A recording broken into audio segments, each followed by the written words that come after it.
Hello everybody and welcome back to the channel. I'd like to remind you, if you enjoy the stories that you hear or you enjoy the narration, please hit the like button and leave a comment. If you really enjoy my content and my videos, then feel free to hit the subscribe button if you like what I'm doing and want to see this continue, and if you want to see this channel grow. And don't forget to hit the bell icon down below to stay updated and notified whenever I upload new content. If you would like to share one of your own stories and have me narrated on this channel, feel free to send that in to ashes2ashes, dust2dust stories@gmail.com. If I read your story on this channel, I'll shout you out, either your name or your handle, whichever you prefer, and I'll mention you in the comments as well. The spelling for that email will be in the comments. And now, without further ado, let's get into tonight's stories. Creepy Corner, my personal true story. Creepy Corner. This is a strange but true story. Our family moved to a house on Granada Street in Denver. It was an ordinary street of older homes with sidewalks running up and down both sides and lots of large trees. A lovely street. The boys were in 1st and 3rd grade, and the neighborhood was brimming with children, especially since the elementary school was only a few blocks away. It wasn't hard to meet the neighbors, as the children were always outside playing, and we quickly became friendly with many of them. As the story goes, there used to be a boy that lived in the house before us that was an absolute terror, breaking into homes to steal, bullying the other children, and catching sheds on fire. So it was no surprise that the entire neighborhood was relieved when that family moved away. That is all I knew. At the time, I was working at a Christian book and music warehouse. They had an album bin where record albums were placed. They were very inexpensive, so I would pick up records for about $1 a piece. So even though I had never heard any of these bands, I was willing to spend the buck. I would play these records a lot, and many of them were excellent bands like Petra, Sweet Comfort Band, Second Chapter of Acts, etc. But I noticed when I played these records, when the family was home, all hell would break loose. The children would start fighting, my husband would yell, and our dog, Ho-Chin, a big red chow, would get irritable and actually started to attack the children. It finally came to the point where I had to start keeping him outside until Dad came home, because he would give me a nasty, crusty look and actually did bite me in the face, and he bit both of my boys. I became too afraid to be left alone with him, and I didn't want him around my boys. This was really weird, because I had always felt safe with him. This was so out of character for the dog. Now, it's not unusual for most families to have the children argue and fight from time to time, but I started noticing this seemed to escalate every time I played these records. Incidentally, I still have them, and I do still play them. I needed confirmation, so one day my best friend Carrie was over, and I told her about my suspicions. I said, "Watch this." I went over and put on a record. We were standing in the archway between the living room and the kitchen, and sure enough, all hell broke loose again. I went over and took the record off, and everything returned to normal. So now I had a witness. Weird, huh? Wait, it gets even more interesting. The living room was brightly lit from the large windows that covered an entire wall. Lots of sunshine. It really wasn't creepy at all, but I was drawn to and kept looking up to the southwest corner of the room. There wasn't a shadow or anything there that I could see as to why I would keep looking there, but it was like a magnet, and my eyes were constantly darting to look there often. During the day, when I was home alone, a deep, dark depression would envelop me completely, and I would just cry and cry. There was no reason for it, but when this feeling came over me, I truly did just want to die. I'm not kidding. I am not yet putting two and two together.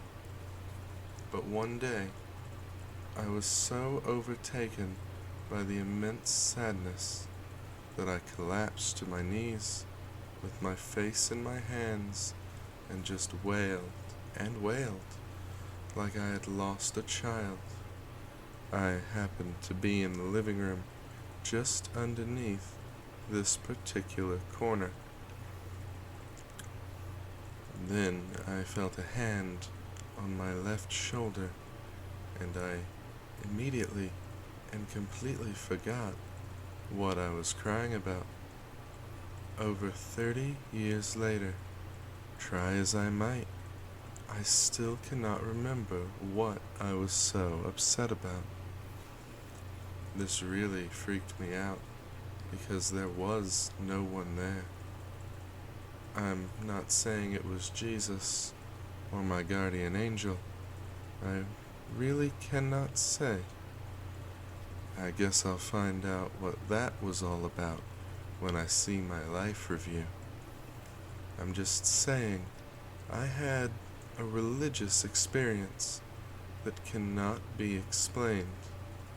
I never talked about it because I thought people would think I was nuts. But having access to all those books at the warehouse and being an avid reader, I soon found where other people had the experience of the hand on the shoulder. Although their experiences and situations were different than mine, they still felt the hand and the comfort that came with it. When I read this, I was truly relieved, as it confirmed I was not crazy, but I still never told anyone, not even my family or my best friend. It was just too weird. A few days later, after that experience, there was a group of children out at the end of our walkway, standing on the sidewalk. I was in the house, with the front door open, watching the children through the screen. I had one of my records playing. I was actually standing in the exact same place in the living room where I had had the touching experience. As I stood there watching the children, all of a sudden there were 3 bright, blinding flashes in rapid procession that came from that corner.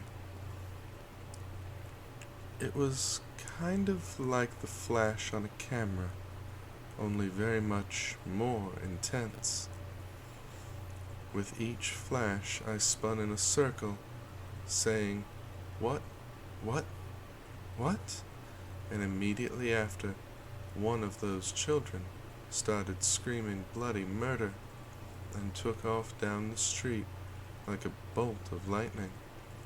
I, of course, promptly ran outside to find out the who, what, and where of what the heck just happened. All of the children were looking confused, and I said, "What on earth was that all about?" Well, one of those children was the boy that used to live there. I guess his parents were visiting one of their friends, and he came down to see who was living in his old house. The children said, for no reason, this boy just started screaming and ran down the street. Wow. I think what was in that corner saw him and repossessed him to get out of that house that was full of the praise and worship of Jesus. After this occurred, the household returned to normal. My depression left. The children got along better, and the dog also became our protector again and became quite friendly. If I ever have another experience like this, I know beyond a shadow of a doubt that if you fill your heart and home with genuine praise and love for the Lord with all your heart, any demon has to leave. Not sure about the sage and all that stuff, but this is what worked for me. Anyway, that's my take on it. What do you think? You know, I've always wondered about that little boy, and I do hope that he got the help that he needed. He must now be in his mid-40s. I never knew his name, but God knows who he is.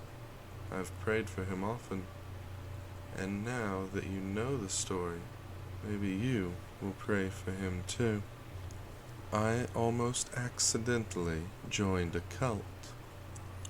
I've been working as a second shift shelf stocker at my local Walmart for the past month or so, which means I occasionally get to deal with the creepy customers near the end of my shift. Normally, I can sense when someone or something isn't right, which isn't the case for this story, unfortunately. Anyways, I was told to stock the shelves in the area by the pharmacy desk, which is fine by me because not many people come by that side of the store, especially once the pharmacy desk closes for the day. As I'm stocking the aisle that had the cold medicine in it, a girl comes up to me and says, "You seem like a fun person to talk to." In my mind, I'm like, okay, weird, but whatever. And on the outside, I put on my best retail smile and say, "Sure, what can I help you with?" This girl proceeds to say that she has a bet going with her dad right now. And if she wins the bet, she'll get $100. And she was wondering if I could help her out. Me, being the good-hearted person that I am, say that I could help her out. Couldn't be that hard, right? The girl then proceeds to get her guardian, which is a middle-aged woman, who then introduces herself. The lady then explains that to help the girl get the $100, I'd have to watch a 20-minute video with them. Obviously, I couldn't do this now as I was working, so they asked me what time I get off work and what I was going to do after. I let them know that I got off at 11 and that I was going to go drive home with my mom because we both work the same shift at the same store, and she doesn't drive. The lady says, "Okay, well, maybe we can meet at the Southside McDonald's around 11:15 tonight to watch the video. Do you mind if I get your phone number so we can call you?" At this point in time, I was completely oblivious to what was actually happening, and gave them my phone number, like a complete idiot. The lady then thanks me, and says they'd call me around 11:15, and then we could go from there. After they walked away, I realized what just happened, and what I just did, and started freaking out. I then went on my last break, and told my mom what happened, all while sobbing and freaking out. We decided to go tell management about the incident, and they decided that when my mom and I were both done with work that night, we would be escorted out to our car just for extra safety. After this, we told our supervisor what happened and described the individuals to him, and he said that he was sure he dealt with these same people before at his previous job, and supposedly the same night I was approached by these people, another one of my co-workers encountered them as well, with the same spiel and everything. As my mom and I were being escorted out, I got a phone call from a number I didn't recognize. They didn't leave a voicemail. I started to freak out again, and we decided to go to the cops just to play it safe. After we had told the officer the story and gave them the phone number that had called me, he said that it was really weird for this to be happening in our town, which is a relatively small town in my opinion. About an hour later, I got a call from the officer that I had talked to, and found out some more information about these people that approached me. He called the number I gave him, and posed as a friend of mine to get more information, and found out that they were trying to recruit me to work for them by traveling and earning money. It's even more sketchy when I was told that this group has a website, a YouTube channel, you name it. The officer also tells me that the group is a pyramid scheme, which is illegal in the US and elsewhere. Basically, if you don't know what that is, it's a form of investment where a paying participant has to recruit 2 more participants. And once these 2 people have been recruited, the people who talked them into joining them get paid more money, and the newer people get paid less money. The interesting thing was the fact that I didn't get a creepy vibe from these customers. They were generally nice and friendly people. However, they almost seemed too nice to not be up to something, obviously. This happened to me a few days ago, and I'm still having panic attacks about it, and the managers at my store are hopefully going to gather all of us together at one point soon and give us some tips if it happens again, as it is currently not a part of our training system we have to go through. Night shift at the old hotel. This is my first Reddit post. It may not be dramatic or particularly scary to some people, but I wanted to share this experience anyway. I recently got a job at a hotel downtown from where I live. I have never worked in the hotel industry before, so I had no idea what to expect. The time between applying for the job and being hired was less than 24 hours, which made me nervous. But I had been looking for several months and couldn't find anything, so I thought I'd take a chance. This hotel is about 150 years old and has plenty of character. Behind the front desk, there are places where the wallpaper is torn away, revealing the psychedelic wallpaper from what I can only guess to be the 1970s. We're talking bright pink, neon green, hookah-induced vision type of wallpaper. The walls in the upper floors are painted bright orange and yellow, and the hallways are narrow enough to give off a shining kind of feel to it, but I'll elaborate on that later. My manager is a young Chinese man in his mid-20s, only 5 years older than me. The man who owns the building is also Chinese, and literally a walking stereotype. The owner is friendly and kind to the employees, but he's also rich enough that he doesn't really care if the hotel isn't up to par. I learned recently that he also owns one of the more run-down shopping centers in the area downtown. So this might explain the less than 5-star quality of the hotel. Probably about a 3.5 star, in my opinion. Some people describe the place as quaint, unique, and full of character, while others describe it as outdated or disappointing. As a history enthusiast, I would agree that the place is full of character, but I also think the owner should be a little more concerned about keeping the place clean.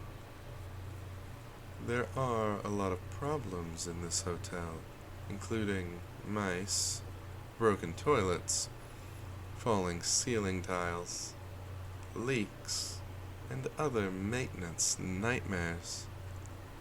Fancier rooms on the upper floors have real fireplaces in them, so that adds the risk of fires at the hand of careless guests.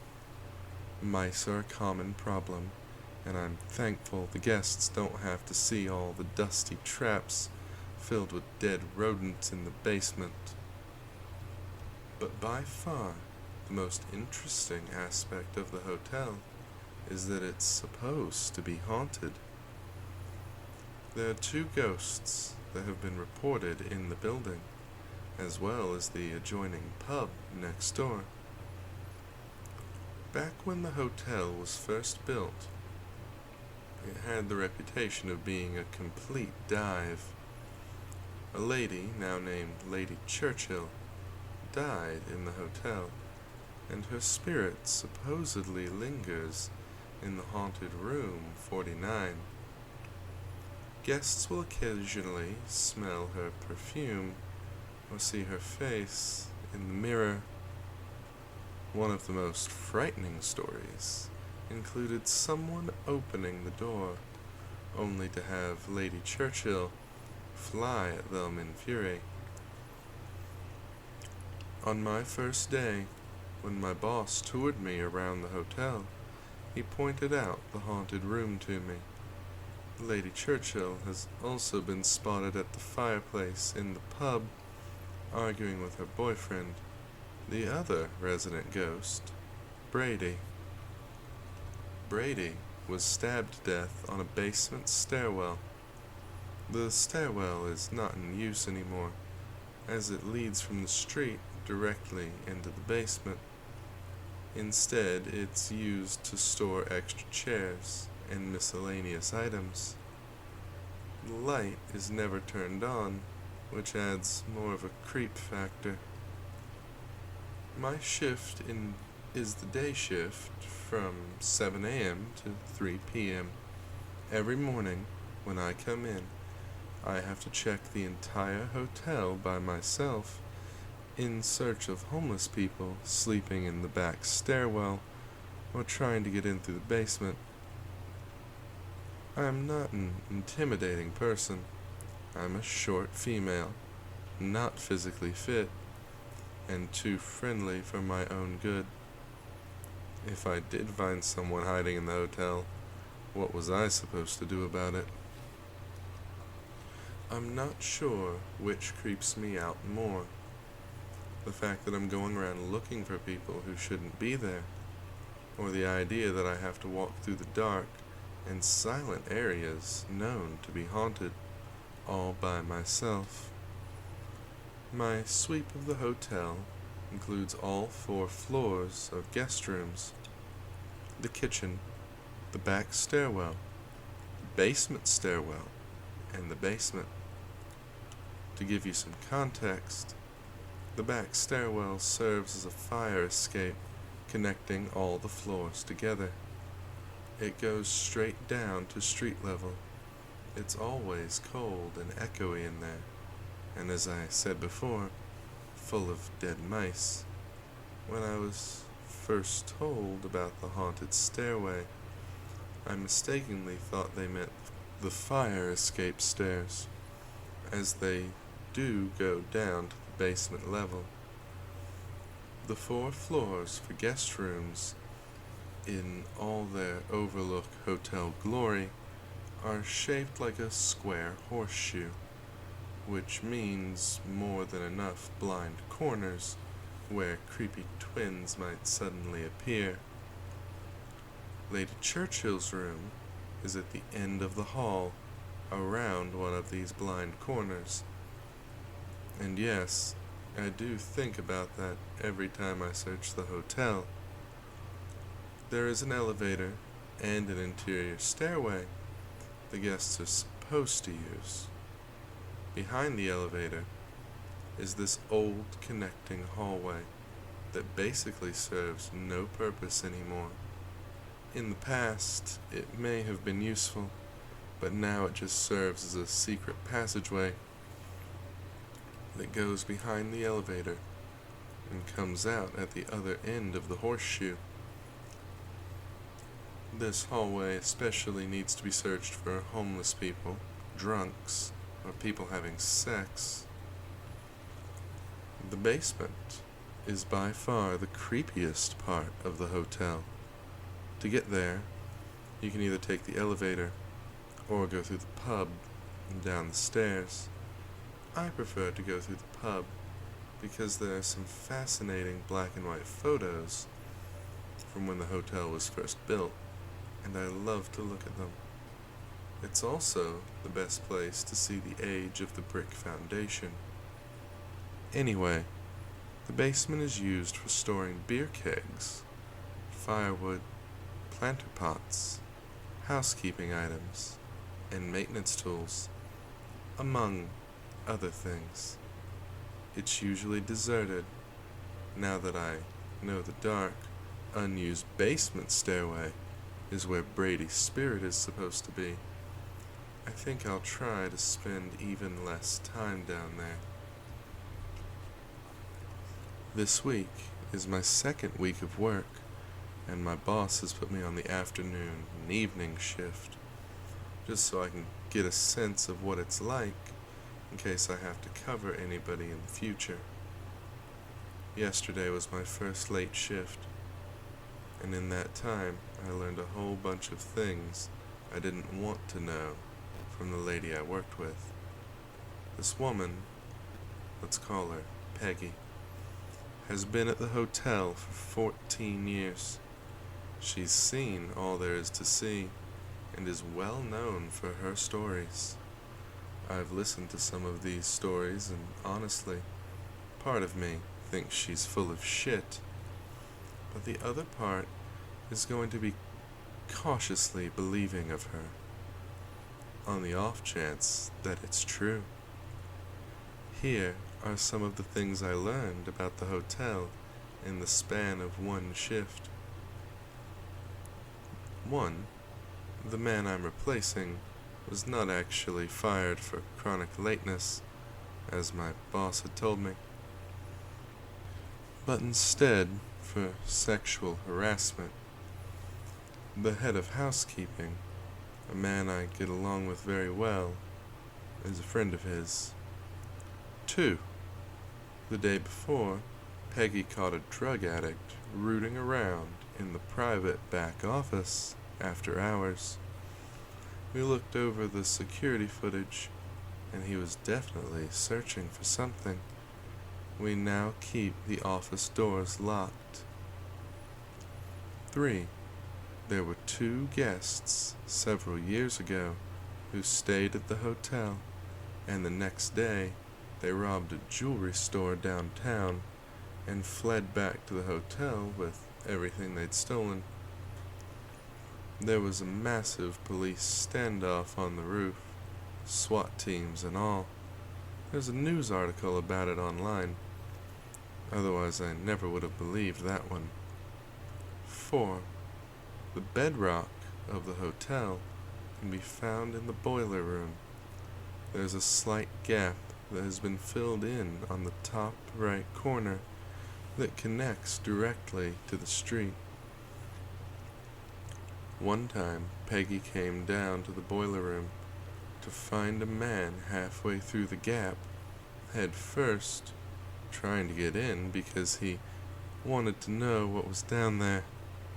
That image terrifies me. In the span of that one night shift, an alarm went off in the basement.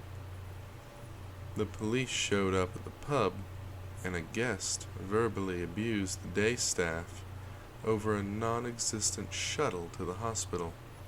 No, not an ambulance, a shuttle. Taking the bus was beneath him, I suppose. And at my bus stop, after my shift, a man was shooting up in public. My city has a drug epidemic going on right now. My bus took half an hour to arrive, and when I got off at my stop, it was as foggy as Silent Hill. I felt as though I should be looking around for Michael Myers or Jason Voorhees. It is October, after all. That's one night shift down. I have another one tonight, and one more the day after that. If anything else interesting happens, I'll keep you folks updated. I mostly just want to get all this off my chest. It's amazing how different the hotel is after 3 p.m. Much louder, that's for sure, thanks to the pub on one side and the bar on the other. Everyone I've gotten to know during my first week of work has already gone home, leaving me with drunks, strangers, and Peggy's crazy stories. One thing's for sure, after 3 nights of this, I'll never complain about getting up early again.